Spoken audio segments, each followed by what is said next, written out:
Assalamualaikum warahmatullahi wabarakatuh. Pada hari ini kita akan belajar bagaimana untuk menggunakan database manajemen dalam Visual Studio 2012. Mari kita mempunyai sebuah project dengan nama belajar database dan memiliki sebuah form dengan nama form database. Hal yang pertama kita lakukan yaitu adalah memasukkan data source dengan mengklik pada tab data source. Agar mudah, Anda harus meng-pinnya dengan mengklik auto hide untuk meng-unpin tool dari data source. Selanjutnya dengan mengklik add new data source. Kita pilih yaitu adalah database, tekan next. Pilih datasheet, tekan next. Kita tekan new connection.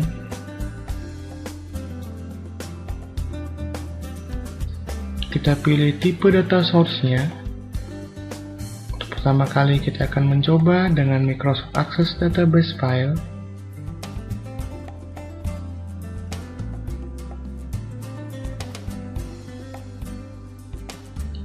Oke. Dan bisa kita browse untuk filenya.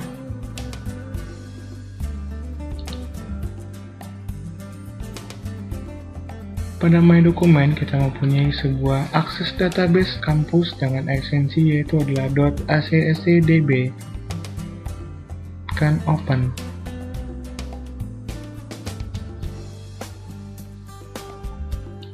Bisa kita lihat pada akses DB kampus accessdb kita memiliki sebuah tabel dengan nama akses tabel mahasiswa,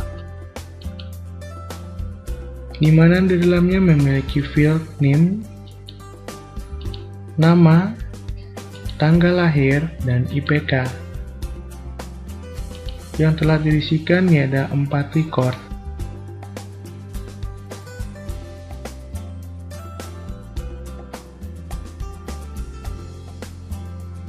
Kita close, kembali pada project. Di sini kita dapat mengisi untuk username dan passwordnya. Apabila tidak memiliki password, kita tekan OK saja.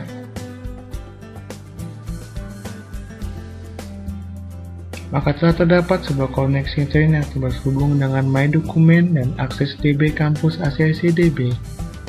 Tekan Next. Akan muncul perintah untuk mengkopikan database untuk ke dalam folder projectnya. Akan muncul lagi perintah seperti ini, kita tekan next saja. Ya, di sini kita akan memilih tabel yang akan kita masukkan. Contreng untuk tabel mahasiswanya, di mana di dalamnya memiliki field name, nama, tanggal lahir, dan IPK. Tekan finish. Ya, sekarang di dalam data source kita memiliki sebuah akses tabel kampus datasheet yang di dalamnya memiliki sebuah akses tabel mahasiswa dan memiliki field name, nama, tanggal lahir, dan IPK. Setelah kita berhasil mengkoneksikannya, kita bisa mendelete database yang ada di pada My Document ini.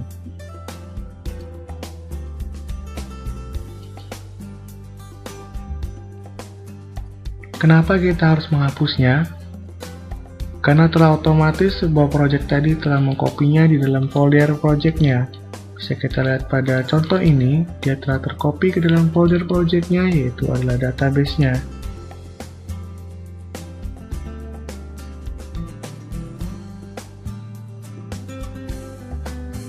Kita kembali pada project.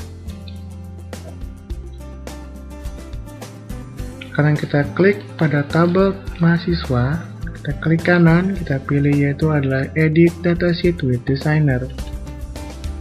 Ya, maka bisa kita lihat kita telah memiliki sebuah data designer untuk akses tabel mahasiswa.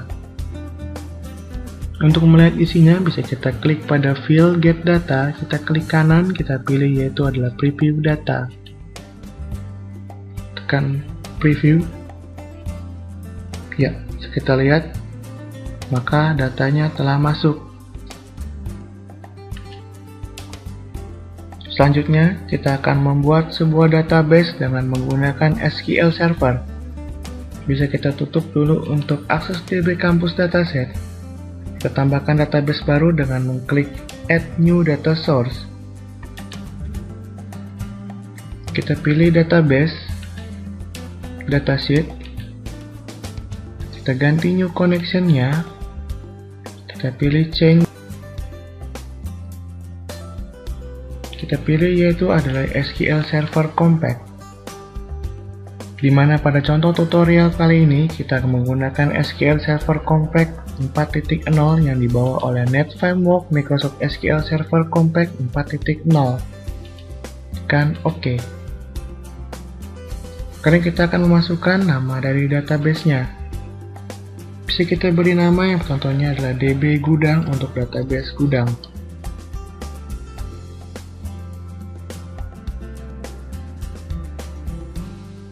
Tekan Create. Apabila Anda ingin memasukkan password, Anda bisa memasukkannya pada kolom password dan bisa mengaktifkan untuk enkripsinya. Pada contoh ini kita tidak menggunakan password, langsung kita tekan OK. Muncul perintah apakah tidak menggunakan password, kita tekan Yes. Tekan OK. Ya, maka akan otomatis terbentuk sebuah database dengan nama dbgudang.sdf pada My Document.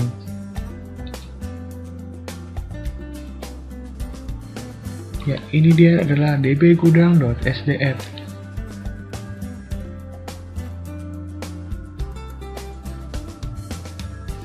Tekan Next. Muncul perintah untuk mengkopikan DB Gudang ke dalam project, kita tekan Yes. Tekan Next. Tekan Finish.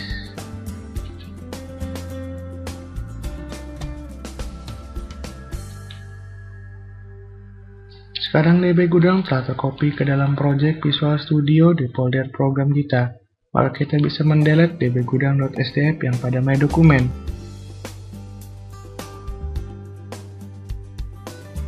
Kembali pada project. Sekarang kita akan belajar bagaimana untuk membuat tabel pada DB Gudang Dataset. Maka kita klik DB Gudang Dataset.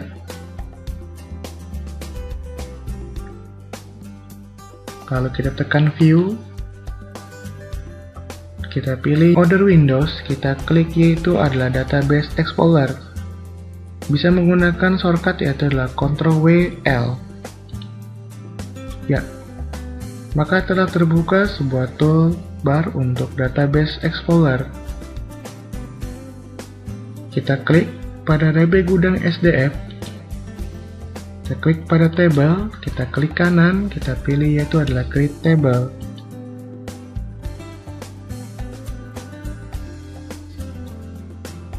Bisa kita klik untuk name-nya, kita beri nama di sini yaitu adalah Table Barang.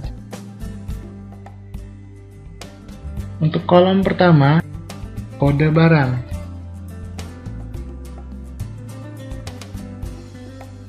Di mana tipenya itu adalah varchar dan lengthnya kita tentukan, misalnya di sini yaitu adalah 5 dan dia adalah primary key yang bersifat unik, maka kita tekan Yes. Selanjutnya adalah nama barang. Tipenya adalah varchar dan lengthnya bisa kita isikan 40.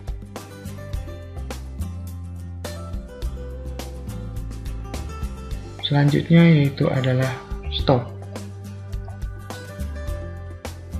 dimana tipenya yaitu adalah integer, kepilih adalah int.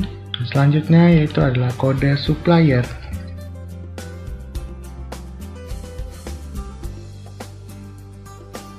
dimana kita isikan hanya varchar dan lengthnya misalnya adalah 5.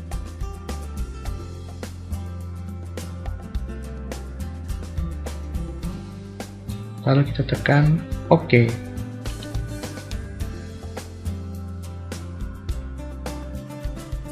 Kita bisa lihat pada tabel telah terdapat tabel barang. yang di dalamnya terdapat kolomnya, yaitu adalah kode barang, nama barang, stok, dan supplier.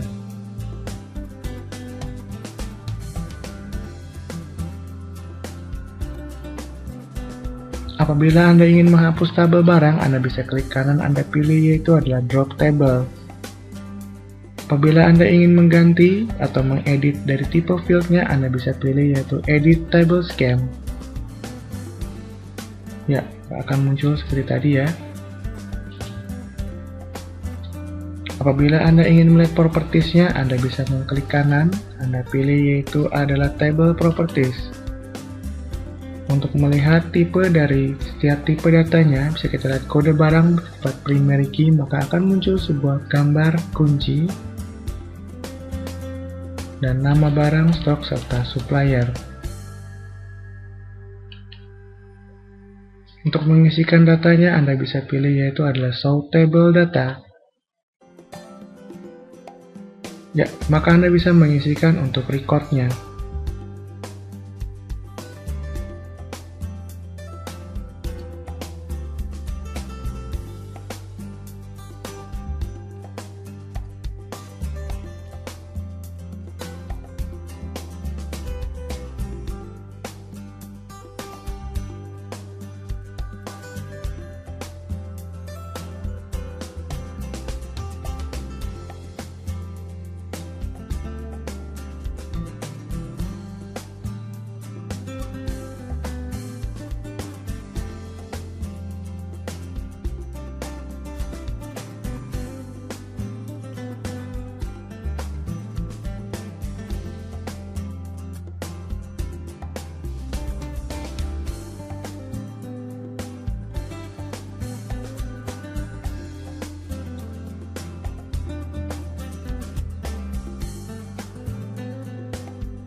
Sekarang kita telah mengisikannya.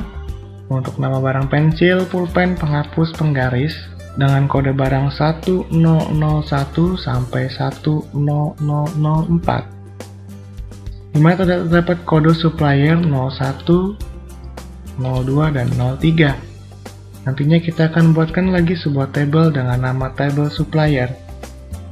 Maka kita akan klik lagi untuk table, kita create baru, yaitu create table. Untuk tabel supplier,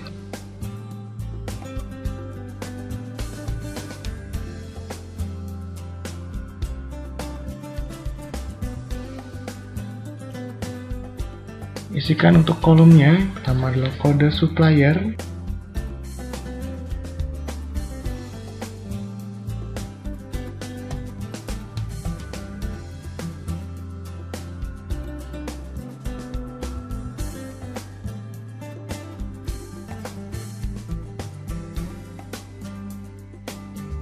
jangan lupa untuk men-set primary key-nya. Selanjutnya nama perusahaan suppliernya.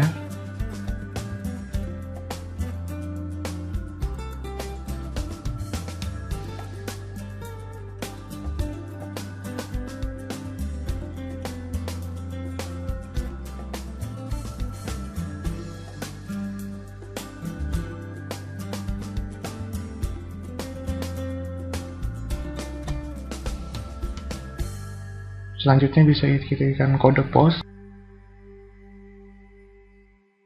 untuk detail dari alamat perusahaan ya.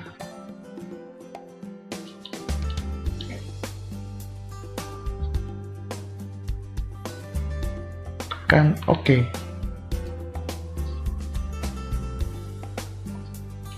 maka telah terbentuk sebuah tabel baru dengan nama tabel supplier. Untuk mengisikan datanya, kita klik kanan, pilih show table data. Di mana perlu kita ingat, kita harus mengisikan untuk kode supplier 01, 02, dan 03. Bikinkan.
Sekarang kita telah mengisi untuk tabel supplier, yang dimana nanti akan berelasi dengan tabel barang.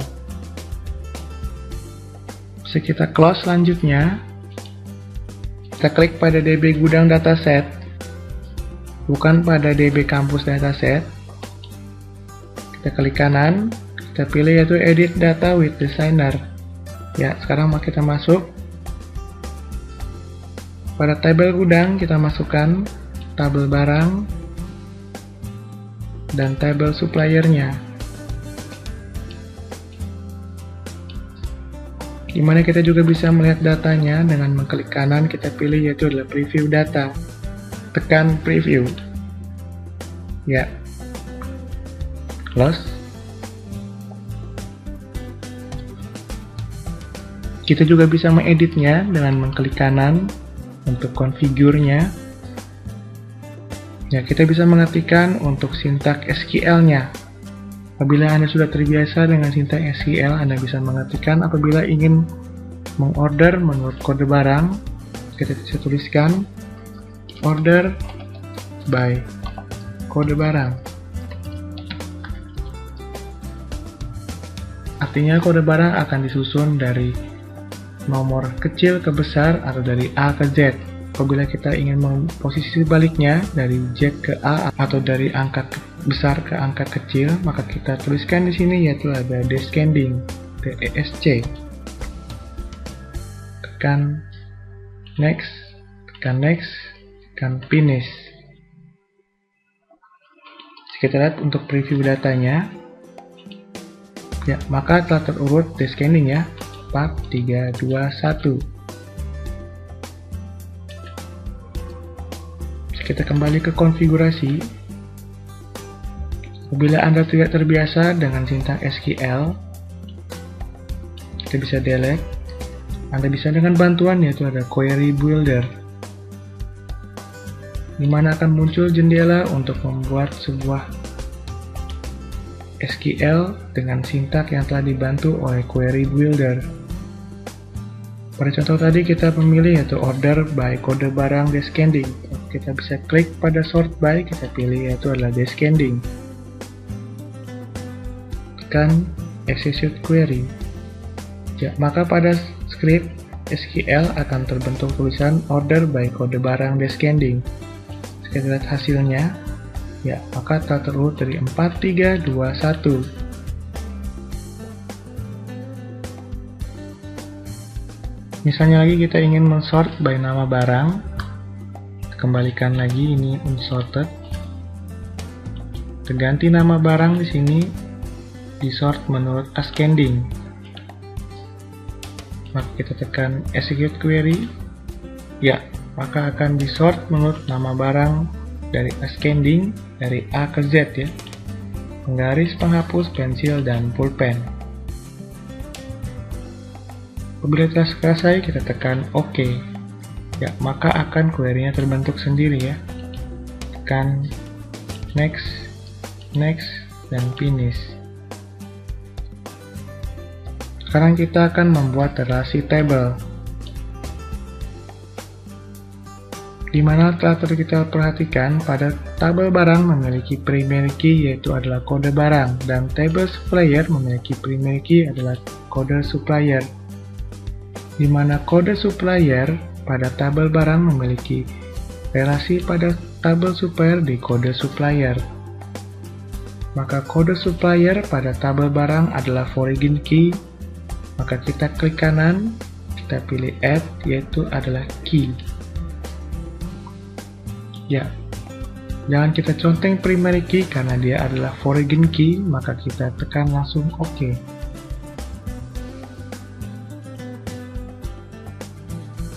Sekarang kita akan membuat relasinya. Kita klik kanan, kita pilih add, kita pilih adalah relation. Maka di sini kita lihat sebuah relasi dengan nama tabel supplier ke tabel barang. Kita bisa menggantinya sesuai keinginan.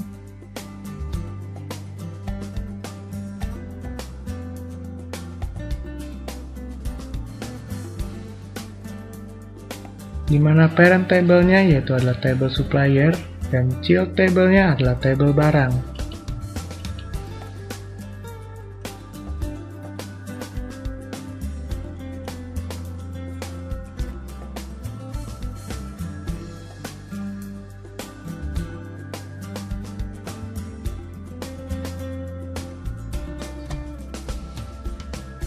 Kita klik pada both relation foreign key constraint. Artinya kedua tabel ini berelasi dan salah satunya yaitu adalah foreign key constraint. Tekan OK.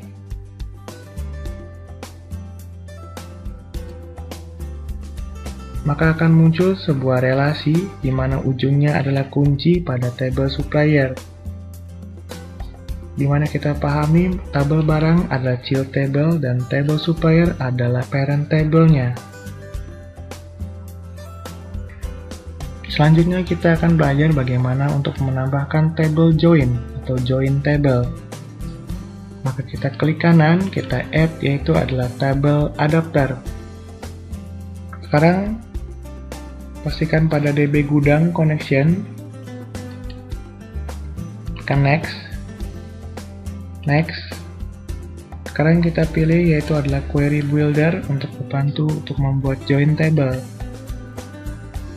Kita add untuk tabel barang dan tabel supplier.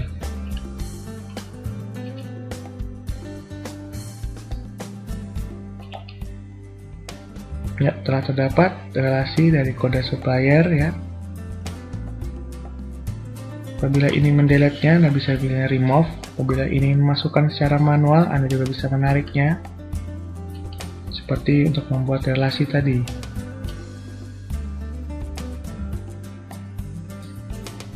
Sekarang bisa kita contreng. Apabila ingin semua bisa Anda contreng untuk all column, dimana nanti semuanya akan di inner join kan. Tekan execute query.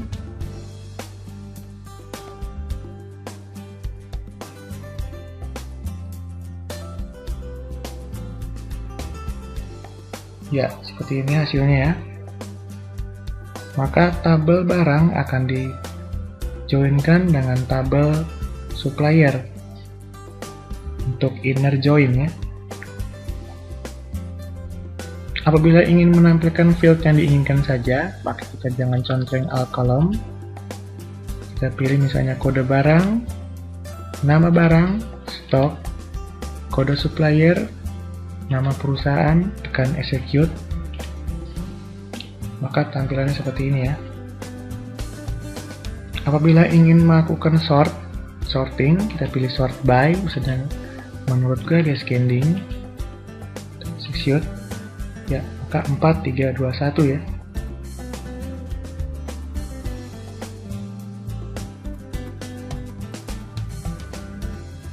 Apabila ingin melakukan filter, misalnya ingin menampilkan hanya nama barang dengan nama pensil, kita bisa isikan pada filter. Di sini kita ketikkan pensil. Tekan execute query, ya, maka akan tampil hanya pensil ya.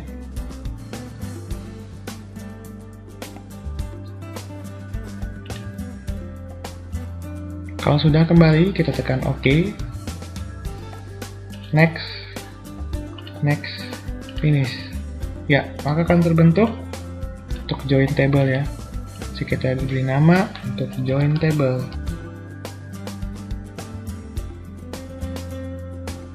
Apabila ingin mengedit kembali, kita klik kanan, tekan preview data untuk melihat datanya. Apabila ingin mengedit, kita pilih configure.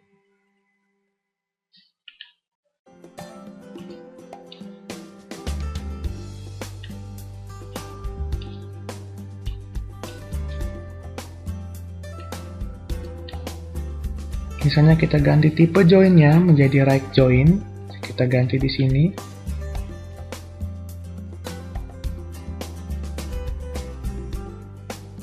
Ya, maka akan terganti otomatis right outer join ya.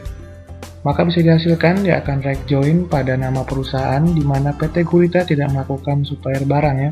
Maka akan tampil 000 atau data tidak ada. Juga ada untuk left join, tekan OK.